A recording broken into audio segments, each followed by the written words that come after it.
This is Mogobe Nuggets of Wisdom podcast. We infuse, we energize, we inspire, and we empower entrepreneurs and entrepreneurs of all stripes in BW and beyond.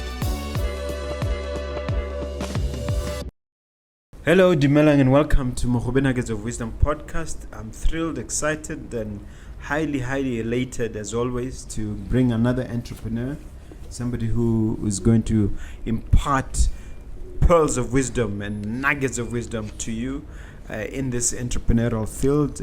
We are now way into our fourth year now, and we're growing from leaps to bounds, but we can only do so, grow in leaps and bounds, with your help. So I'm asking you to please strike that notification bell, and of course don't forget to subscribe. Just a simple button. We need that to stay afloat. Please, we need your support. Let me welcome my guest, Tavonga Muchuchuti. Yes, that's Muchuchuti, it. To the studio. I should actually be mastering your surname by now because it's not the first time you've been here. Yes. And I can't remember the episode number, but you've been here 2.5 to 3 years ago. Yes, and, exactly. Welcome back to the studio here. Thank you so much. I'm sure a lot has happened in those 2 years, 2.5 years. But please share, for those who don't know you, your background, educationally, academically, and otherwise. Yeah. So I like to say that my life is a man in 3 parts. The very first part of me is managing director of Zavier Africa, an organization that I started with a friend of mine when we were still in university, I think close to 7 years ago now. And Zavier Africa is one of the fastest growing AI development firms across the continent, serving organizations in mining, financial services, governments, and so on and so forth. And the second part of me is the part of me which is president of the Fintech Association here in Botswana, whereby we are moving the envelope in terms of fintech and the growth of fintech across Botswana and the continent. And I've recently been appointed as well to the main board of the Africa Fintech Network, where now, instead of just looking at a local feel, now looking at leading the continent into actually moving towards ensuring that we are the leaders in fintech across the world. And the third and last one is I am also a scholar. And in my scholar side, I am currently pursuing my PhD in artificial intelligence and digital transformation. And within that field, that has opened up a whole new world for me, which has been in advising several boards, across the continent, as well as digital transformation ministries across the continent, really helping them to be able to nail down on some of those key fundamentals to digitize our economies. Did you say ministries? Yes. Why do you call them ministries? So digital transformation ministries. There's quite a number of them that have emerged across the continent. Why are they called ministries? What are ministries? Ministries, you think of religion, isn't it? No, so ministry isn't like Ministry of Technology, Ministry of Communication. Oh, yeah, you mean yes, you're talking about ministries in that sense. Okay. Yes, exactly. The government side. Government side, yes. All right. Now, for you to be pursuing a PhD, you have to have done a master's. Tell us about your first degree and your second degree. Which areas were those? Yeah, so it's actually interesting that my first degree was actually in finance. When I did my first degree in finance, the idea was that I was going to be a banker, actually. And my goal was to go and work for JP Morgan in the mergers and acquisition division, helping with those deals. That was always my dream. And upon doing that, I kind of then realized that the world is kind of moving away from some of these very hard skills. And at the end of the day, AI is starting to come in to sip into some of these areas, especially the technical fundamental areas that I was really good at. So as a result, for me, I had to decide and make a decision from there after finish my first degree to actually go on and pivot my career completely from that point on. So since then, I've been certifying in millions of things around AI, digital transformation, and these areas that are in here. And as the company grew, I started to realize that I lack some leadership skills. I didn't know what to do with HR. I didn't know what to do with the accounting side. It was just really all a new world to me. And so I decided to now then pursue my executive MBA for me to be able to actually apprise myself with some of these concepts, as we lead that. Yeah. Yeah, at UB? No, with Sheffield Hallam University. Oh, okay. Yes. You finished when? Finished last year. Congratulations. Thank you so much. You didn't have an MBA last time I saw you. No, I didn't. Okay. Now, having said that, people normally talk about AI in the context of big data. Yeah. What is big data and how does it relate to AI? Yes. All right. So I like to break it down into the fundamental pieces from where AI really originated and started. So we typically usually say that AI as a field started in the 1950s with a guy called Mr. Alan Turing, doctor. And what he was specializing in, he was trying to answer the question of, can we actually give machines or computers a sense of what's going on around them, as well as a sense of intelligence that can either match or surpass human beings? And the idea was always, if we can take machines and then give them algorithms that can be able to mimic how the human brain takes in information, processes it, and then makes decisions, then eventually we should be able to find a way to make these machines intelligent. So from that particular field, the challenge has always been a matter of finding the right amount of compute that will be able to take large sums of data to be able to help a machine find patterns and make decisions. So the idea now of big data and AI now is, remember, the way the human brain works is that the human brain gets information from the outside world and then goes through some experiences and then knows how to deal with different circumstances and scenarios as they come in. That's the same concept of big data.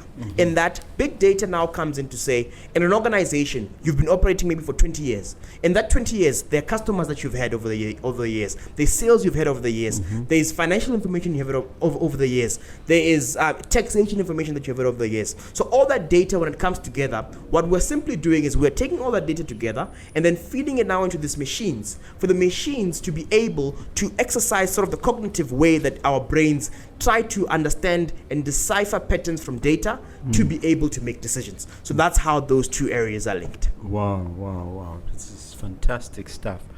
Now, yourself personally, what was your first interaction with artificial intelligence and how was that experience? Yeah, so I was actually very fortunate growing up because my dad is actually one of the earliest AI engineers in the country. He started pursuing the field of AI when more people knew it as artificial insemination. That's right. Than artificial intelligence. I mean, and I remember when he was coming up, in the field, for him there was what we call an AI winter, whereby everyone was saying, okay, no, this thing might just be theoretical. There's no way that it's possible. So growing up, all the conversations with my dad would be about, he'd come to me and you'd say, look, I've just found this concept called backward propagation. Everyone is saying that this particular concept is the new cutting edge. I wonder what that is. It's just the way that these networks make decisions. And he would come to me another time and you say, look, I found this concept called convolutional neural networks. This is how it works. So over time, it started building. He's a lecturer. He's engineering. He's got an engineering background. So because of that and all that tinkering that he used to do, he used to always have me around every time that he was doing all that stuff.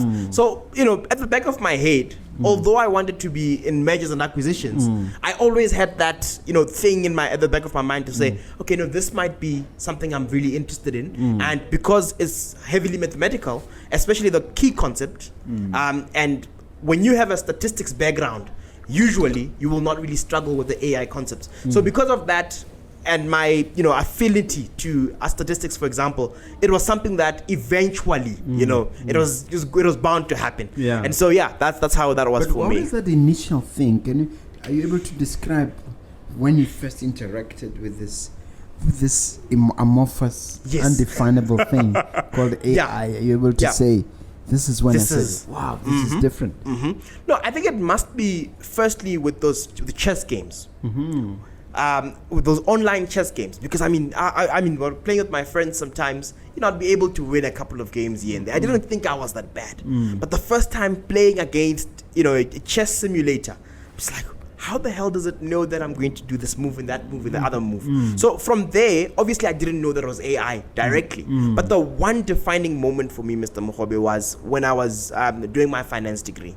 And I was studying in preparation for my examinations. And this new concept had just come in called IFRS 9. So this accounting and reporting concept. And I'd spent about 2.5 weeks cracking my head, trying to figure this out. IRS 9. No, IFRS. So it's an international IFRS. Yes, 9. Yeah, 9. I've got it. So it's a financial reporting standard around the valuation of assets. And a lot of it has to do with sort of the discretion of the accountant that is doing the books at the time. So at the time, I remember it was a very scarce commodity and scarce skill around the market because, it's a new thing. It's just come. And it was also very difficult to figure out. And I remember figuring out how to value, several types of assets and thinking, you know what, this is, I'm the big man here. Yeah. And then I went online and then I found that there was a GitHub repo. So that there was a repository online somewhere whereby all you had to do was to put a few numbers in and then it would come up with,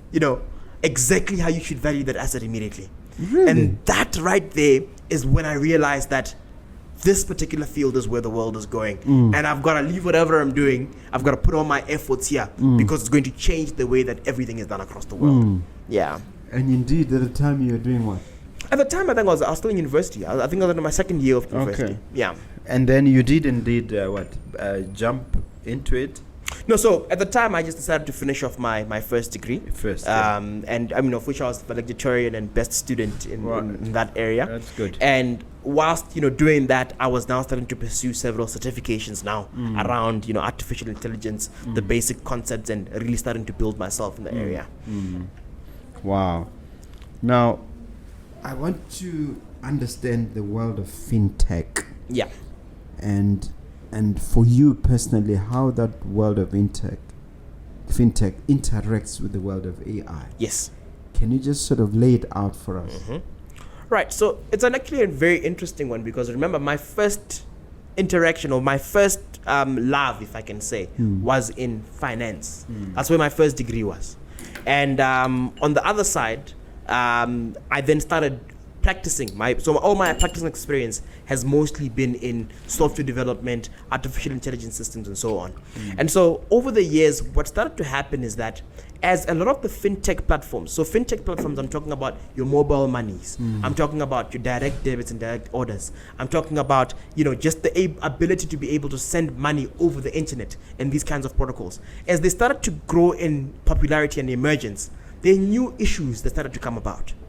For example, one of the key ones that we started to see coming up was the idea of fraud. That, there would be all these fraudulent transactions that are happening. And because there's so many transactions that are coming in at one given point in time, it was very difficult for banks and other financial intermediaries to be able to, sort of stop and fight those fraudulent transactions. So our first interaction, against Zavier Africa, was actually in building a platform that will be able to help to find where those sources of fraud were sitting in digital transactions. So the idea there was, remember from the definition of AI that I gave earlier on, in that we take all these different sources of data and then we feed them now, and then we build these models that try to find where the patterns in that data is.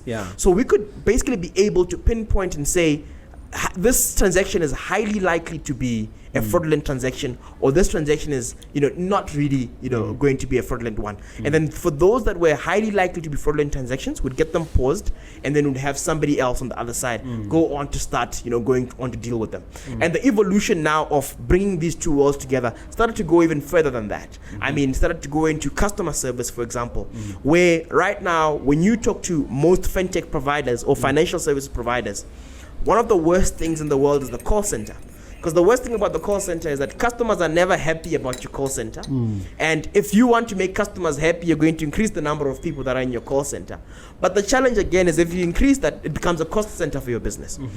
So we started to get clients start to say, can't you guys do something, in those areas as well? And then we started now building what we call autonomous call centers now. And autonomous call centers would basically be able to do different types of things. So for example, one of the key use cases we found was around helping, with collections. So collections in this case being for debt. It's a big problem we have. Exactly. So for people who currently owe debt, with some with debt books with about 60,000, 100,000 people that needed to be called, we were able now to develop these models that were able to actually go on, call customers, have full, on conversations with them, and then be able to report back and say, we had a conversation with this person over here. They promised that they might be able to try and pay in the next 14 days. The other team can now go in and follow up. So again, as we started to interact more and more with these customers, the idea for us was always, let's go and find where the problems are sitting, and then see if we can be able to leverage this new technology that's coming in to be able to actually go and solve that and make it easier for everybody. What does this take? Does it take an army of coders and an army of software engineers?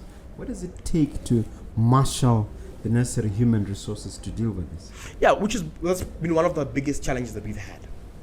So the most important person in an AI, ecosystem, if I can say, is usually a data scientist.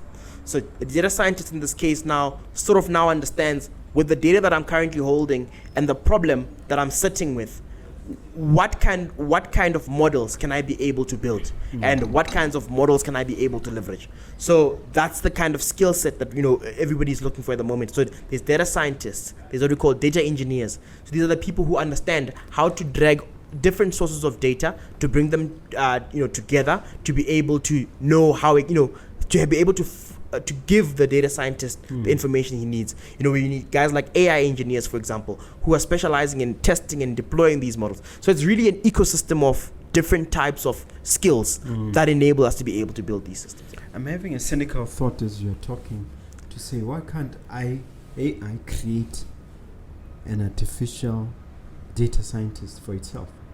Yeah. So again, right, this is one of the issues that I wanted to discuss, towards the end, in the midst of what it's currently capable of. Yeah. So at the moment, one of the challenges that we have as a field is that there's a lot of information going on around about how powerful these systems are. Conspiracy theories. Yes, and about how powerful these systems are. To be honest, these systems are incredibly powerful and they're incredibly capable of doing a lot of things. But one thing that we can say they're still really good at is mostly routine, mundane tasks. So these are things that are repeatable, that will rarely have much variance around them. But for things that are very random, if I can say, nuanced, they're still really, really struggling to be able to do work like this. So at the moment, that's why you find, look, they are. But the idea right now is, with current systems today, we won't be able to really see something like that. But in the next couple of years, with the advancements that are happening in compute, we might be able to actually see some people replacing the job we do today. I can't help noticing you have a new logo with Africa and something that looks like a lion, and the tagline, redefining efficiency. Yes. Could you share with us what's behind that, this new look? Yeah, so that's actually another interesting one. When we were starting the company initially, we had this X logo, around the X-Men, and the idea was that in every room that we're going into, we're going to solve the problems. We're going to be the superheroes. Yeah. And as time went on, we started to look at, what do we actually stand for as a company? Like, why are we doing what we do? And the idea was always around, look, we deeply believe that the continent of Africa is where innovation was birthed, and where innovation was, this is where the foundational innovations of the world came from. I mean, look, there's a lot of evidence. The first fire, the first mathematical equations were solved here. There's a lot of evidence, empirical evidence, that shows that we are the cradle of humanity. But along the way, we really lost that pride, and ability to be able to innovate and be on the cutting edge. Slavery and colonialism didn't help. Exactly. And I mean, even after that, we failed to re-tap into that, richness that our cultures had. And for us, when designing this logo with the designers, the idea was that, look, we need to capture something that shows that our role is to restore African pride. And the pride of the continent, I mean, the lion is the biggest indicator of the pride of our continent. And really, for us, the goal is, how do we make the lion roar again? And we make that happen by empowering, African enterprise and African giants to be able to compete across the world to make that lion roar again. Wow, this is beautiful. You were appointed president of this organization in September, you mentioned. Yeah. Tell us first about the organization, what it does. Yeah. So the Fintech Association of Botswana, it was actually started about 2 years ago by a young lady by the name Masego Mbakanyi. And the vision that she had was, look, across the continent, people are starting to come together to try and figure out how ecosystem players can be able to actually ensure that we build fintech that serves Botswana, serves their countries. And in Botswana, we don't have any such thing that brings together everybody. The banks, the insurance companies, the small fintech SMEs, and so on, to be able to do this. And so as a result, she then decided to start this organization and called on everybody around the industry to come together. And the initial board was appointed in 2020 during the COVID-19 pandemic. And after that, we then started working heavily with regulators, your Bank of Botswana, NBFIRA, really supporting them in setting up fintech, if I can say, as a field in the country. And from there, the idea now, after building these relations and strengthening them, the idea now was then now to bring on now members across the country and actually start engaging in activities that will ensure that financial technology can be trusted across the country. Because we hear about all these scams that go on, in crypto, in mobile wallets and so on. And the idea there was, how can we come together as an industry to be able to fight the enemies that attack all of us, and then we can now fight each other on acquisition of clients and so on. So becoming president for Africa, what does it entail? So I'm president for Botswana, and then for Africa, the Africa Fintech Network, I'm just in the board, in the main just board. In the board. Yes, Okay. yes. So as president in Botswana, what is your main portfolio, so to speak? Yeah. So my main portfolio, rather, where my main goals are currently sitting at the moment, is for us to be able to actually build the ecosystem itself. So the ecosystem for fintech, for example, it includes the banks, it includes the fintechs, the financial technology companies, it includes insurance companies, it includes regulators, it includes government. And bringing all these different parties together to be able to solve the different types of problems. So with that as the main objective and goal, there's several sub-objectives we have around that. Around, number one, introducing one of the first regulatory sandboxes across the continent. What is that? So a regulatory sandbox is when you have an innovation that you want to bring in the payment space, for example, Mr. Mogobe. What has to happen is you have to go and get a license with the Bank of Botswana today. And that's a very lengthy process, and then sometimes pretty expensive. And no one is going to want to invest in a company that has no license. And so the challenge now is you run the risk of, you will try to build this company, you'll go and try and get a license, and then when you launch to the market, nobody wants to buy it.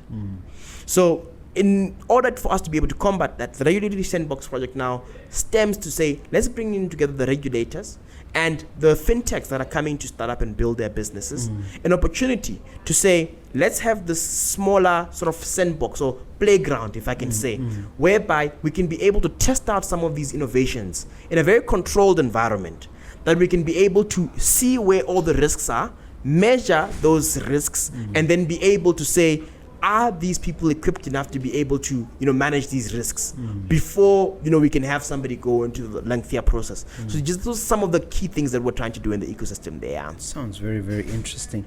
What's the membership like, and how big is the organization now? Yeah, so the organization is still relatively small. We've got about 30 members at the moment. Okay. And the goal is by the end of the next year to be able to encompass majority of the players in the market. But they've got a very powerful marketing team, because your appointment is going viral on LinkedIn. Hey. Yeah, I know the team is working very hard. Yeah, they're doing a very good job. Thank you. Send my congratulations to them. Definitely will. Yeah, we're certainly making them notice. Let's just talk about real and specific applications, actual solutions in Botswana. Yep. That are AI driven. Yes. So, again, I think one of the things that I talked about from the beginning was, I'm not a big fan of theoretical concepts. Theory is good when we're in the research world, but when we're now starting to talk about solutions, we need to look at what's working and what's not working. And from a concept, from a conceptual level and realistic level, there's several really good use cases that we've seen in the country that have come up. For example, we've been working with some financial services firms locally. I mentioned this example earlier on, where we are deploying what we call autonomous call center agents that are able to actually call people over the phone. Robots. Yeah, robots that are able to call people over the phone. Hi. How can a robot call? So we connected to the phone line. So a robot now is able to give a call to somebody, just the same way that a normal call center agent will be able to call. With a voice and everything. With a voice and everything. I think I can do a demo if you like later. With a Botswana accent. No, not yet. We're still fighting towards that. So currently the accents are still a little bit a little bit American, with some Tswangrish, here and there. Yeah. With some Tswangrish here and there. Yeah, we're working on the accent. This technology takes time. And what we have at the moment is these robots now have an ability to actually understand what to say and have an ability to understand receiving context from what somebody else says. So it becomes a seamless, natural sounding conversation. Does it respond back when you say, look, I'm not interested in paying you guys? Yeah. So it'll say, so we've got escalation levels. So for example, at first, it'll try and negotiate with you and say, oh, look, it's very important that you do this. Otherwise, these guys might put you on the black book, with the credit bureau. You won't know as the recipient of that call that this is just not a person. Oh no, we're required by law to say that this is an AI agent from the beginning. Oh, okay. Yes. So those kinds of solutions. Don't some people drop the phone when you say that? Oh, they do. They do. But the drop-off rate is actually reducing over time. So initially it was about 35%. The drop-off rate is reducing to about closer to the 15s or so, which is, again, close to the average for human being. Once used about 10-12%. Yeah. And what accounts for that? How did you manage to reduce the drop-off rate? No, I think people are just starting to get used to dealing and living with AI over and over again. I think as people use ChatGPT and all these other solutions, it's starting to become second nature. And over time, I think we'll start to see those dropping. Are you able to quantify the recovery rate for those I'll call them robots, but those machines? Yes. And what did you say the success rate is like? So currently, it's very difficult to measure it accurately because we haven't been doing it for a long time, about 6 months or so. And so far, for some of the institutions that we've been working with, we've actually seen a good rate around 30 to 35% from the loan books that we've been dealing with. Is it difficult to establish? To set up? Yeah, so we spent about 2.5 years building our foundational model. So what we realized was that building AI systems is inherently expensive for most organizations. And for example, for context purposes, for most of the organizations we've worked with in the past, the minimum bar to be able to start building an AI system was about 7 million. Minimum. Pula, yeah. Minimum. And so starting from there, when you go into a boardroom and you say to somebody, look, the minimum you're going to spend doing this particular work is about $7 million. Most of it going to the compute you need to be able to process this thing.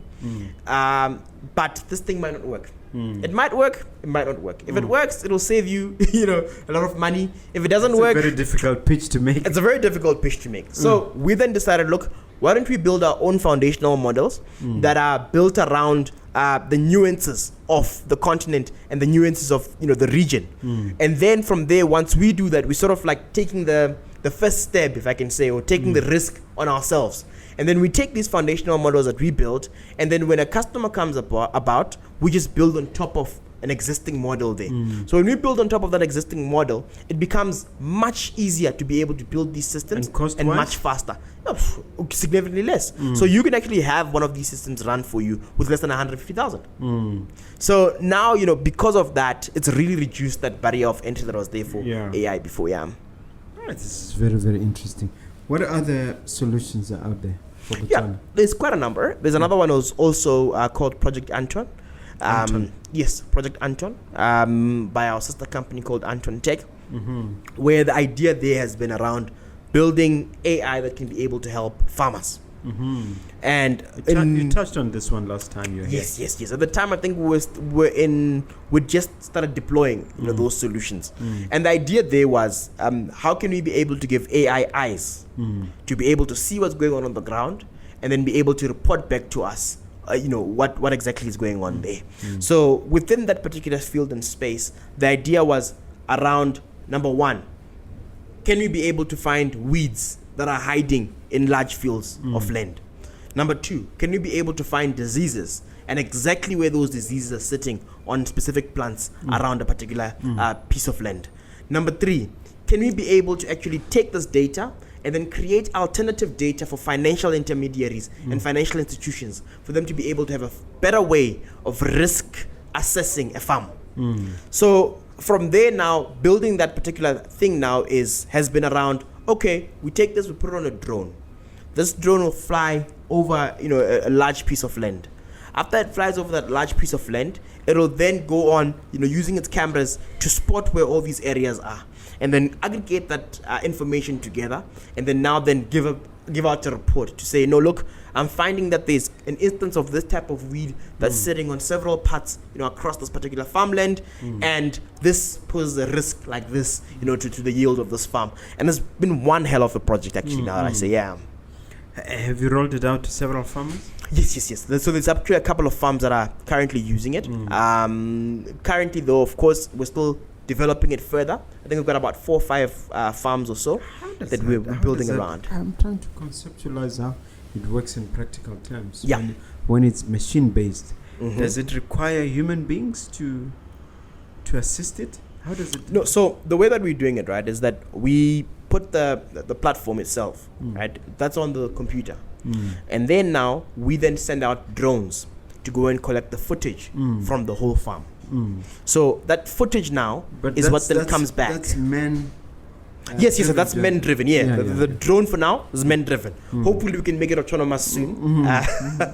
So the drone then goes to collect the information and the video footage across the whole farm, and then goes comprehensively there, and then now brings back that data. So from that footage now, we've built these models that can be able to actually go and detect and actually go on and give that feedback. And that similar technology as well, we're actually using it in several mines, but now helping these mines to be able to improve their safety within the mine. So now these CCTV cameras in the mine will be able now to look at the behaviors of the miners, and then be able to give a real-time safety rating to all the different behaviors they're currently engaging in. So if there's something that it compromises safety on the mine that's going on, we're able to sort of feedback in real time before any real incidents happen. Yeah. Let's talk briefly about ChatGPT and what impact it's had in terms of to your business, and also what do you see happening across the market as a result? Yeah. So I think one of the most exciting things that happened for us, at least, the one thing that really changed everything for us was the launch of ChatGPT last year in November. And we'd always known about the existence of OpenAI and GPT models. I think we'd interacted with the first, all the way to the first one, if I'm not mistaken, the first GPT-1, GPT-2 as well, before 3.5 and 4 came about. And at the time, when you're interacting with it, you're just like, oh, this is cool technology.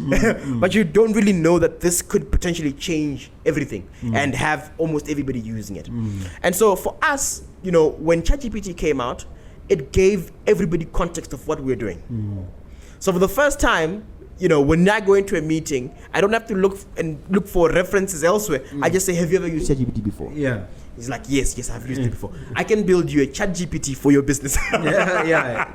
It's simplified things. Simplified things, exactly. And now the appetite for the implementation of AI as well started to increase because everybody is able to experience it for themselves in a very simple format, really. And if you were to do an analysis, since you have the academic side as well, how have the first 12 months been for the country using ChatGPT and for the continent? Yeah, it's been an interesting one. I mean, the schools will tell you, the universities will tell you that ChatGPT has been a bit of a nightmare because of students plagiarizing, off of those platforms and, copying and pasting without context.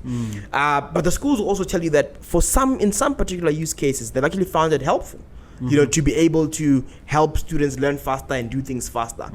At the same time as well, you're also starting to see that people are making the mistake of adding personal, or business-specific information into ChatGPT, getting responses, which is one of the most unsafe things to do, really. Why? Because this data, we don't know where it goes. So when you're inputting that data typically is used to retrain the model for the next tranche. So the challenge and the danger is that when you're putting, for example, private information or business specific information into it, you do have the risk that it might reoccur in a solution for somebody else as your data. What I'm intrigued by is how can it be fully utilized? How can it have full utility without full disclosure? Yeah, that's again the other risk that is there. And I think that's where now the new wave now is started coming out, whereby there's different organizations across that have started now providing a service that can be able to localize GPT within your environment as an organization. So now they take that solution and contextualize it to your organization with your data sources, and then ensuring that data doesn't leak out to the rest. Yes, exactly. And I think is that easy to control? No, it's much better. It's a much better solution than having people start to disclose business information directly on that. But what I'm saying is it workable? Is it practical to do that? Oh yes, it is. It is. Okay. And it's relatively inexpensive as well to do. With less than $1 million, you can be able to get it done for yourself. Yeah. This is very, very interesting. What about at a company or business level? How has the adoption rate been? Yeah, it's been an interesting adoption curve as well. I think because everybody's starting to see that this thing can really make my life easier and much faster to do. With the exception of those lawyers who've made the mistake of relying on it for case law as well. They lost their cases. Yeah, exactly. There was one lawyer in South Africa who was caught by the judge for citing cases that don't exist. How does it happen? Because even my son has warned me that sometimes it lies. Yes. Yeah, it quotes incorrect verses and things like that. That's it. So we call that hallucination in the field. So the way that systems like this work, they work on what we call a transformer model. So a transformer model uses what we call a positional encoders. Positional? Encoders. So in that, what it typically tries to do is, the role of ChatGPT is to guess what the next word should be. So if you say, who is the author of Momp Nuggets of Grit? The next word should naturally be Mompoloki Mogobe, right? In a general language sense. Yeah. So all that ChatGPT and these solutions try to do is they try to guess what the next word should be. So now, if something has been misquoted in data for a long time, right? But it sounds correct, and there's a high probability that it might be the answer, it will give you that as the answer. Yeah. So that's where one of the areas of risk lies. And then number two as well, it's trained to sound correct rather than to be correct. To sound smart. Yes, to sound smart and sound correct. So it'll give you case law that really looks like it exists. And with sort of names like Modise et al. But they don't exist. But if you think about, do they sound correct from a positional perspective in a sentence, you will find that they actually do. Yeah. And in your company specifically, how are you deploying ChatGPT or its related subsets? Isn't there a number of them? Yes. So currently, actually, for us, we've built our own internal solutions for us to be able to use. So basically, right, we've taken parts of the ChatGPT algorithm and what we call application programming interfaces, and then built our own in-house environment for it, so that we don't leak customer information and leak our own, internal business information. So that way, we're able to at least know that even if we prompt, however we prompt, we don't compromise, the data that we have. Was it difficult? It sounds difficult for me to replicate. Yeah, no, but it is our job. Yeah, it's what we do. Yeah, it's what you do. Yes. And how has that put you not ahead of the curve, but certainly advantaged you as in the market? Yeah, one of the greatest things has been that I remember we used to spend a lot of time training salespeople when they had to make proposals and do all that kind of work. And now, this has dramatically shifted the way we do this.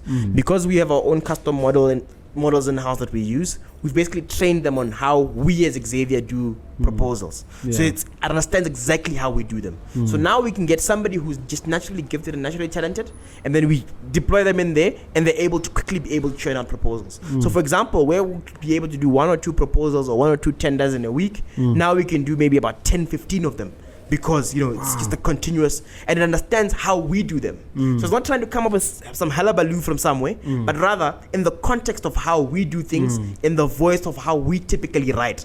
So the corrections and stuff are not as much as in the regular world. That's very interesting. Let's talk about projects with governments in Botswana and South Africa. What projects are you doing at the government level? One of the most exciting projects that we've ever had to do was with the government of Botswana here, the newly established Ministry of Communications, Knowledge and Technology. I think that might have mistaken the two. Reworded, Yes. Yeah. So one of the projects that was announced by the president, I think, during the State of National Address, was that the government is now taking online government services online and creating this one platform called One Gov or One Government. And we were part of that landmark project, building a platform called the Communications Channel Manager. And the idea of the Communications Channel Manager was that we're trying to make sure that when you're communicating with the government, you don't have to know which ministry, which department, which office or whatever. All you need to know is that maybe, for example, I want to get married. So what we've done on the Communication Channel Manager is that whenever you communicate with the government, you communicate with the government from only one source, one phone number, one email address. And then we use the AI or AI engine in-house in that system that's able to determine where exactly within the government that inquiry or that should go.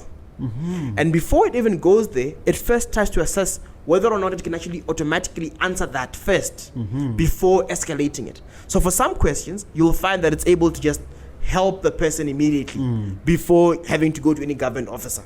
Wow. And then so from there now, the next part then becomes facilitating the two-way communication now. If, for example, it has to be escalated. And then now the officers in the relevant government department or office are able to have the two-way communication with the citizen. And from there, the bigger part now is we now take all that data and we've got this dashboard that might get me murdered, which then says government responsiveness rate.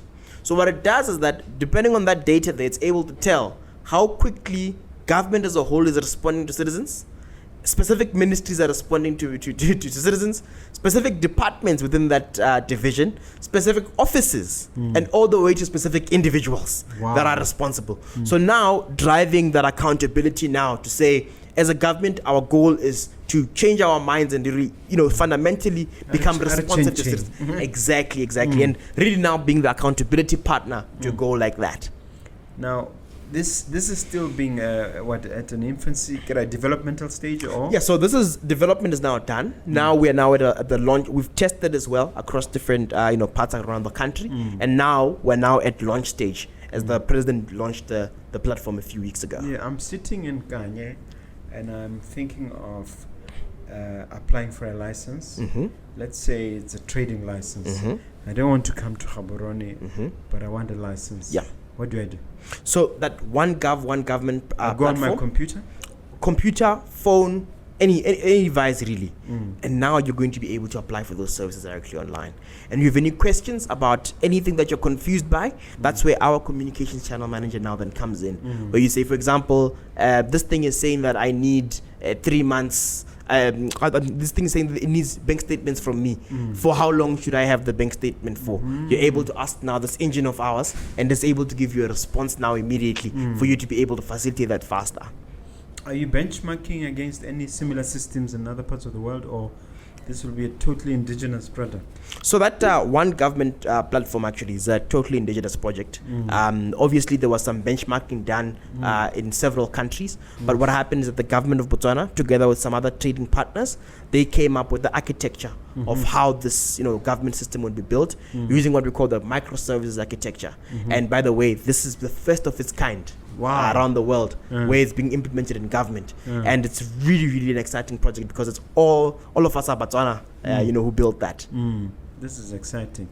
Is there a country you can name where they've created something similar, and how efficient has it been? Are you able to tell us that? Yeah, I mean, like countries like Estonia, for example, that have been able to really build government services. But again, we've been the first ones to do it in the microservices architecture format. In Africa? No. Across with the microservices architecture, we're the first. what's the significance of microservice architecture?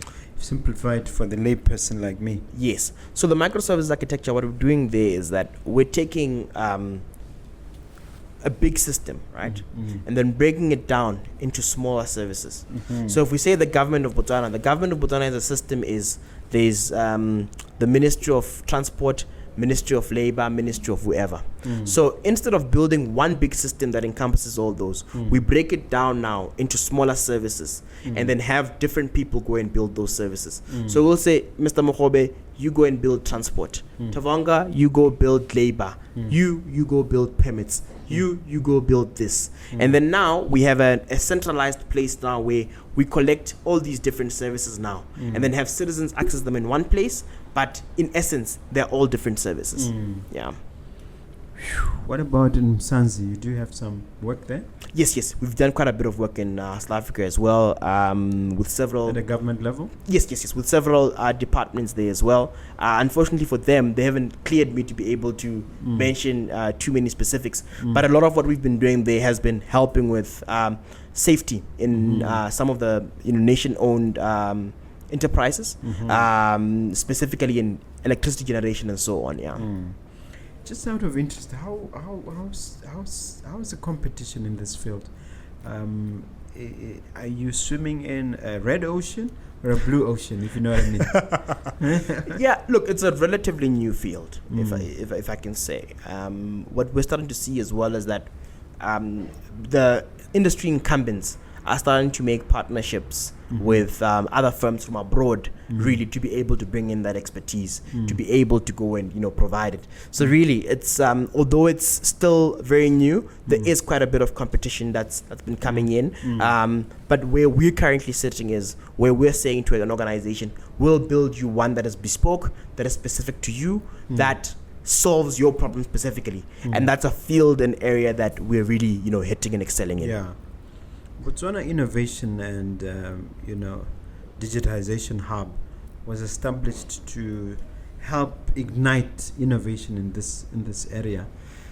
To what extent are you interacting with them, and have they been able to be of assistance, one way or the other, with what you're doing? No, definitely. I think from the early days, they've been really helping us with facilitation.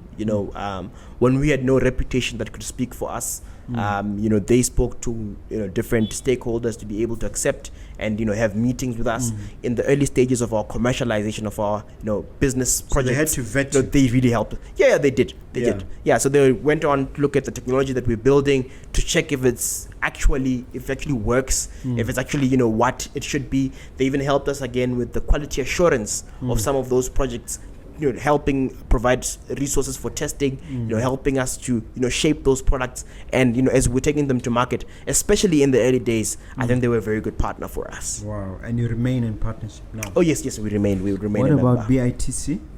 BITC as well. So we actually found out that BITC could accelerate us just this year. We had no idea that they could actually work with us. So we actually became an accredited member with BITC early on this year, and what BITC has done for us has been really exciting. So during the Global Expo, they actually allowed us to be able to run about 5 instances. Yeah, I met you there. Exactly. So we ran about 5 instances of our software across the Global Expo, helping people answer different types of questions across different domains using our software, and that really gave us exposure to be able to go into different markets. And the facilitation continues. I think we were supposed to be at AFCFT, not the Africa Trade. After is the agreement, isn't it? Yes. So actually, there was this called Africa Trade Conference of sorts that was happening in Egypt, and they're actually facilitating for us. It was to facilitate this agreement. Exactly. So we were actually meant to go with the team there, but unfortunately, we had other things that we were doing. But November, all this is facilitation. Exactly. That's been the facilitation they've been doing for us there. Okay. That's the other thing that there are two schools of thought that look with these entities like BDIH. It's very difficult to have a top-bottom approach where it's government coming with solutions. That it's more effective to have, private sector-driven, things. I mean, in terms of whether you call them hubs, whether you call them incubation centers, And what is your take on this? Look, that's always a very difficult question. And I think the government of Botswana is very unique in the approach that the government takes here, in that, firstly, the government waited for the private sector to do something. And for a very long time, what would happen is that we as innovators would spend so many years wandering in the bush, not knowing what to do after we've built this exciting thing.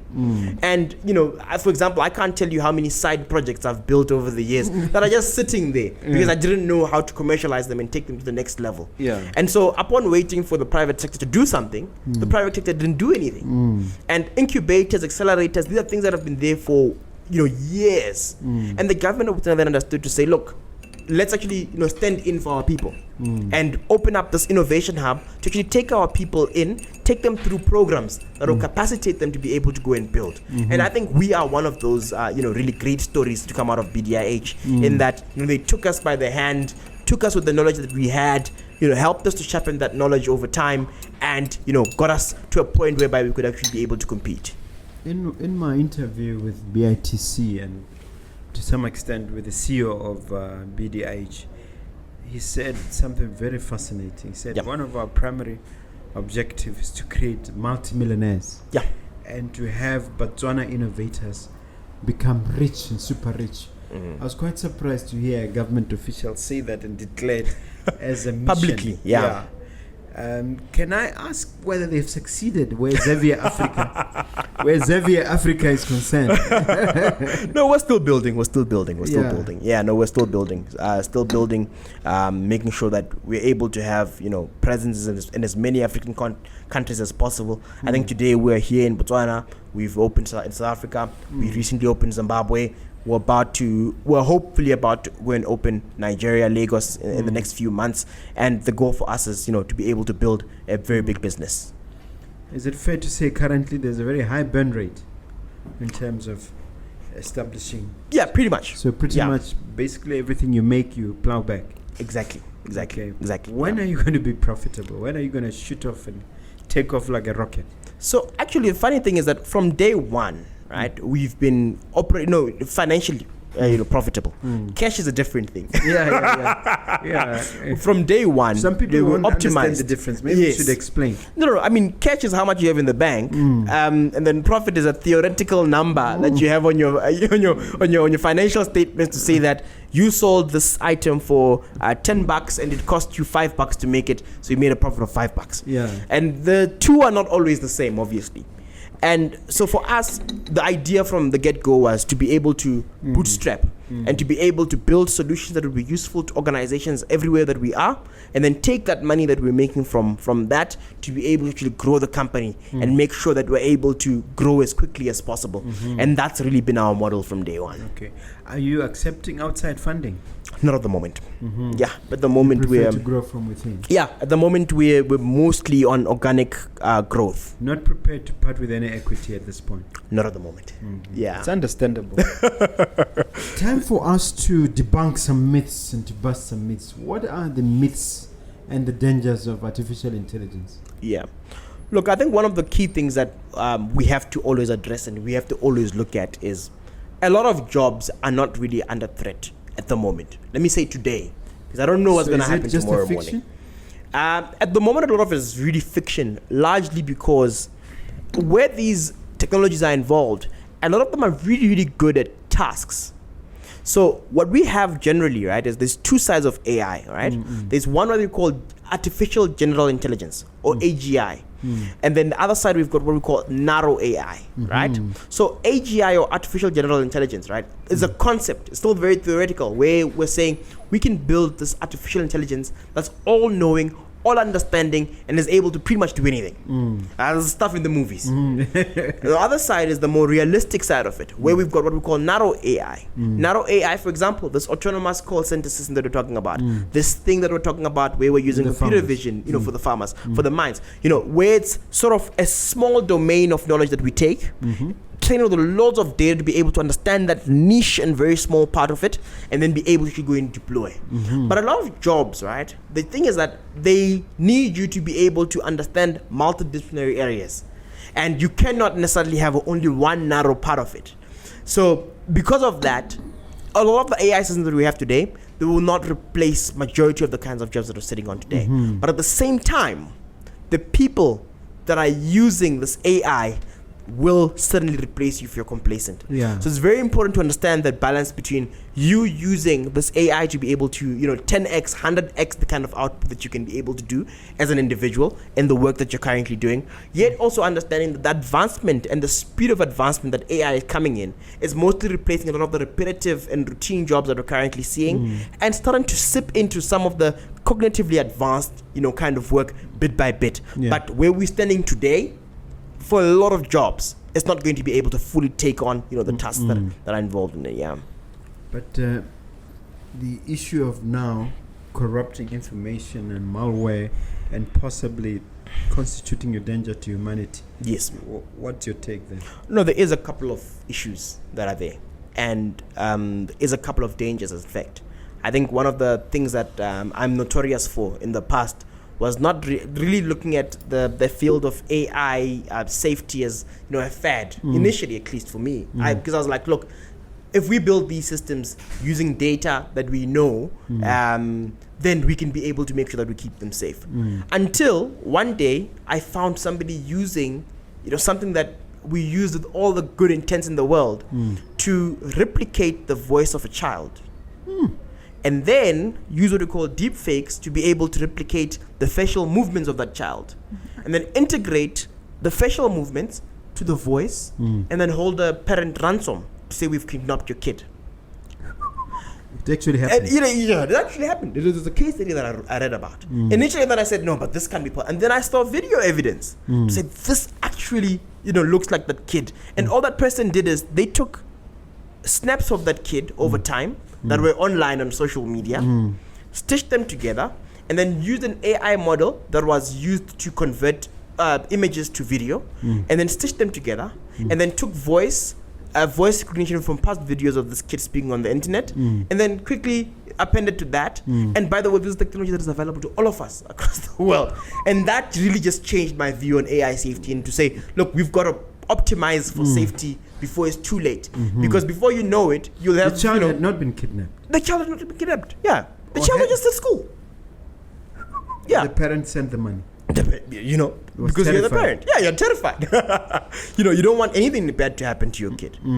So that kind of stuff. And I mean, you look at even other examples whereby, someone can take you. Deep fake? So deep fake, I can basically take several videos of you, Mr. Mogobe, from online. Yeah.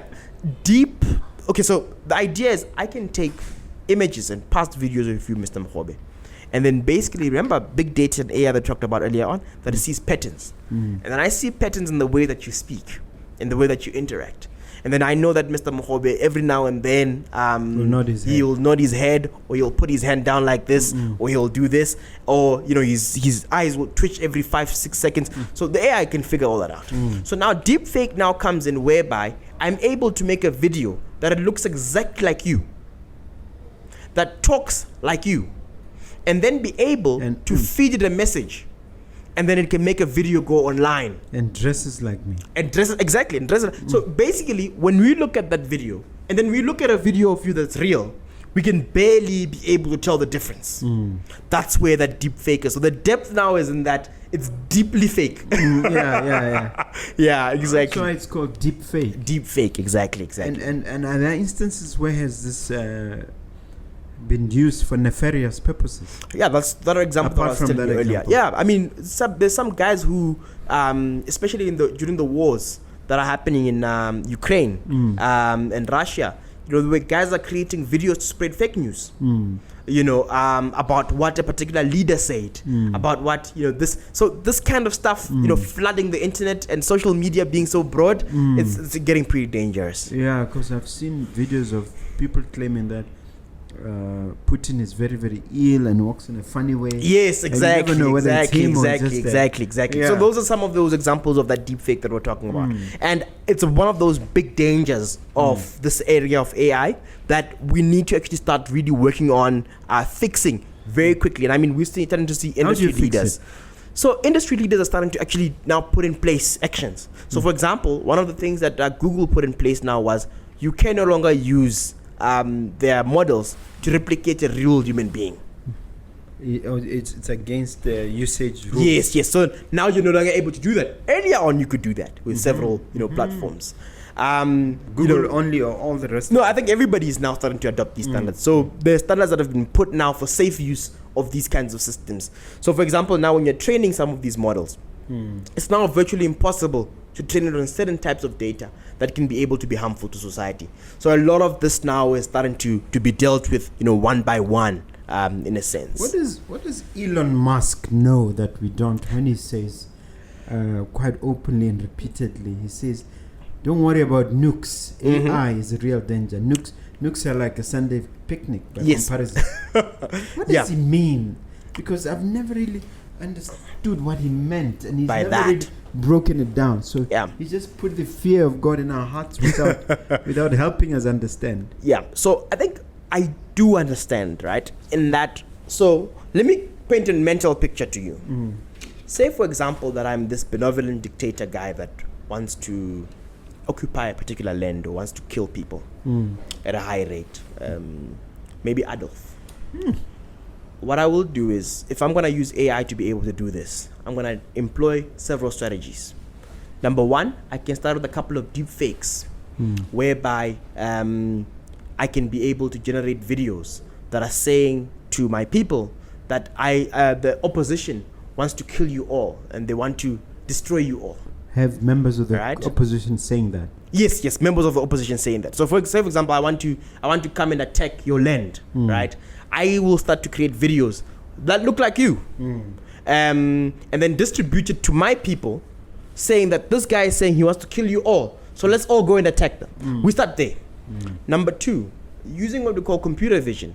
Now, we're able to see drones, right? Small drones that can be able to have precision killing.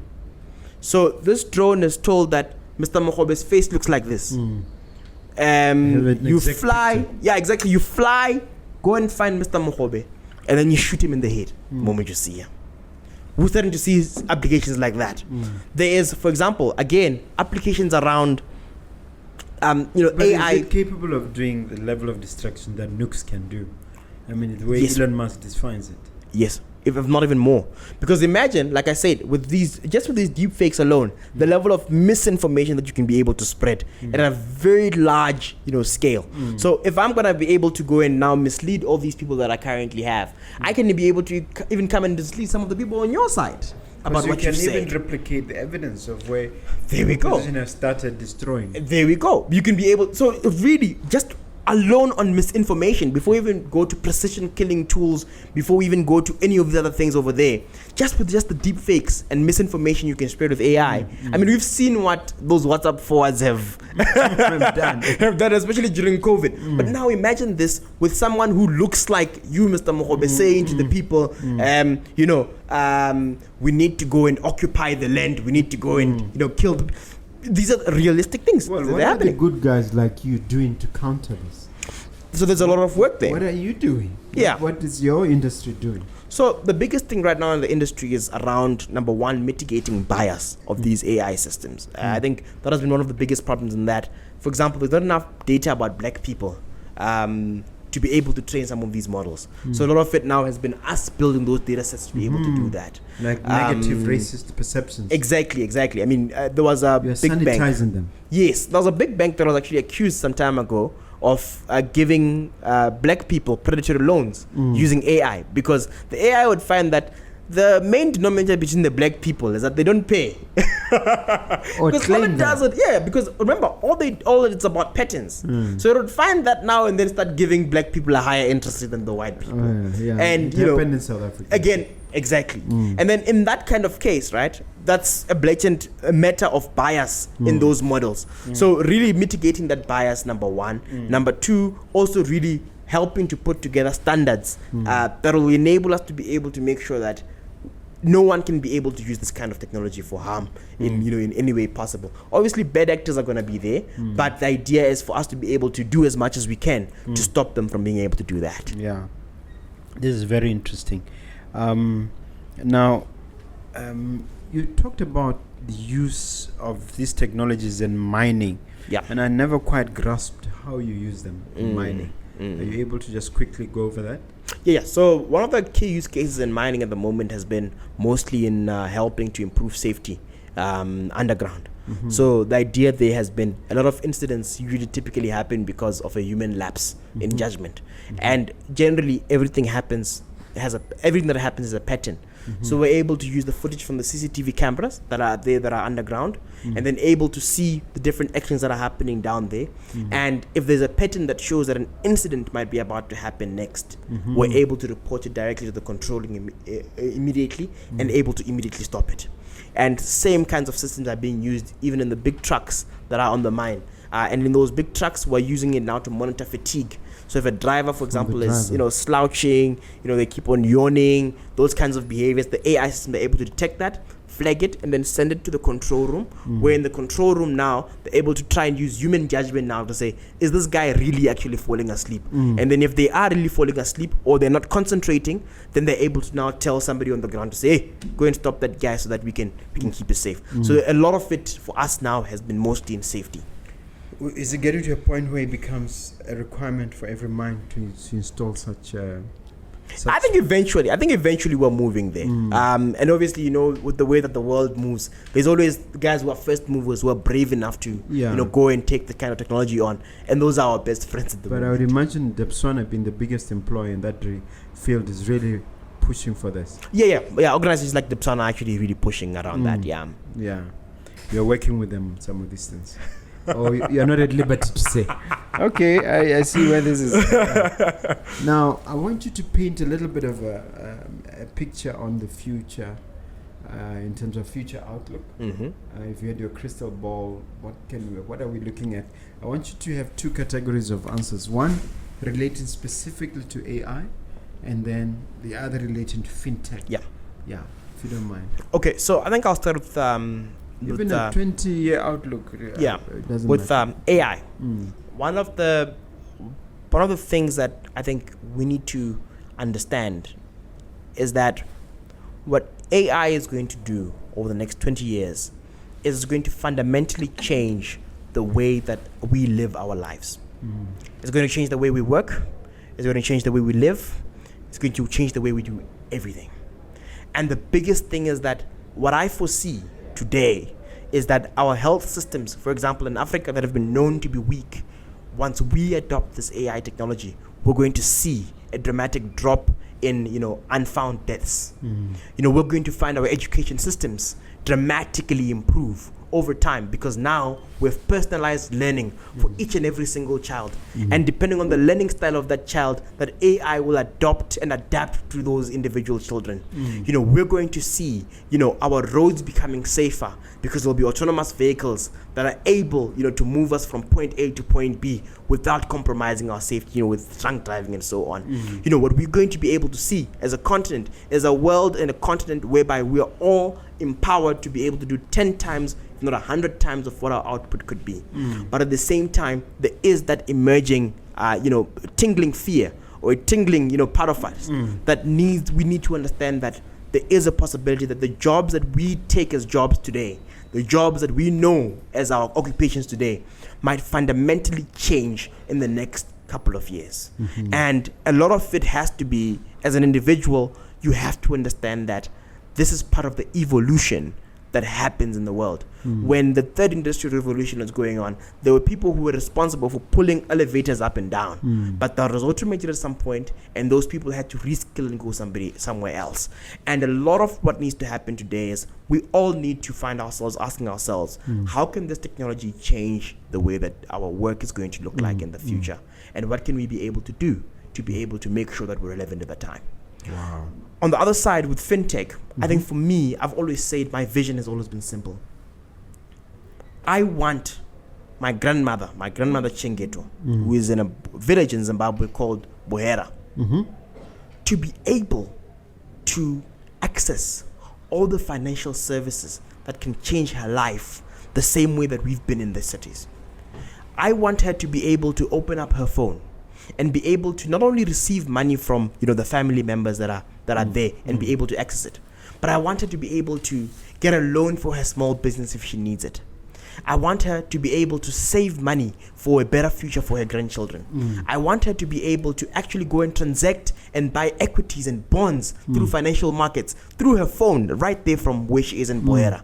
I want a world, I want a continent whereby we're able to take these revolutionary things that have changed the lives of what we've seen in the West, actually now permeate into, the people across the continent. And that's one big why as to why, we're doing this work we're doing today in the Fintech Association. That's beautiful. That's beautiful. Specifically for brand, Zavier, for yourself personally, are you able to paint a picture of where you will be, where the company will be in a couple of decades? In 20 years, we're going to be the largest AI service provider on the continent. Wow. And our goal is beyond the monetary and the flash and the bling, but rather our goal is, remember, we said we're trying to restore the roar of the lion, and where we want to be is we want to be able to be on the cutting edge in ensuring that fewer people are dying unnecessarily in our hospitals. We want to be on the cutting edge of making sure that the kids that graduate from our universities and our colleges and schools are able to be competitive worldwide. We want to be on the cutting edge in ensuring that the financial solutions that our people are using enrich them. We want to be on the cutting edge of making sure that things like GBV, national, ills that, have been permeated in our societies are completely eradicated. And that is going to be through the AI systems that this company builds. Who's your hero, and where do people get in touch with that hero of yours? Who do you say has impacted you in this regard? Because you are a fairly driven guy, and I'm sure people like Elon Musk and others have influenced you. Yeah. Are you able to share that? I think for me it's been Uncle Strive Masiwa. Yeah, I think why? He fundamentally changed the way that I thought about building for the continent. I think I started studying him when I was very young, in that there used to be these tapes about the story of Econet and how he spent 5 years in a legal battle with the government, in times whereby he almost lost everything and everyone he knew because he fundamentally had a belief that he had. And also on top of that, him being a Christian founder, being able to build the fellow Seventh-day Adventist. Exactly. I mean, him being able to build a business that is operating across the world, with Christian beliefs built into that. I think for me that's been one of the most inspirational things I could ever see, and I hope to one day be able to make him proud. He writes, is it weekly, to motivate people to follow him? He does. I get a direct notification on my phone. It's wonderful when that comes about. Yes, exactly. All right, now you can hit me with a question. No, definitely. I think one of the questions that I also meant to ask was, do you currently use ChatGPT? I do. What do you mostly use it for? I mostly use to touch up on a letter I've drafted. Occasionally to remind me of one or 2 points when I need to go and talk to an audience.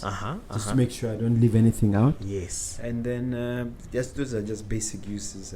I haven't really deployed it to the point where I prepare business plans and proposals like that. We had a meeting yesterday where we're thinking of rebranding a particular entity of ours, and we used it to give us pointers for that meeting. So we thought it was very useful. I hope I've answered the question. Oh yes, you have. Yeah. Because what I wanted eventually was for people to be able to see that even somebody as established as you, who is fairly senior, is able to tap into these technologies to be able to see how they can apply it in their lives. And I really hope that as you go along, you'll be able to even find better uses for it, better uses for other AI tools that are around there that can be able to help you revolutionize your business. With your help, I will. Yeah. With your help in the fintech space.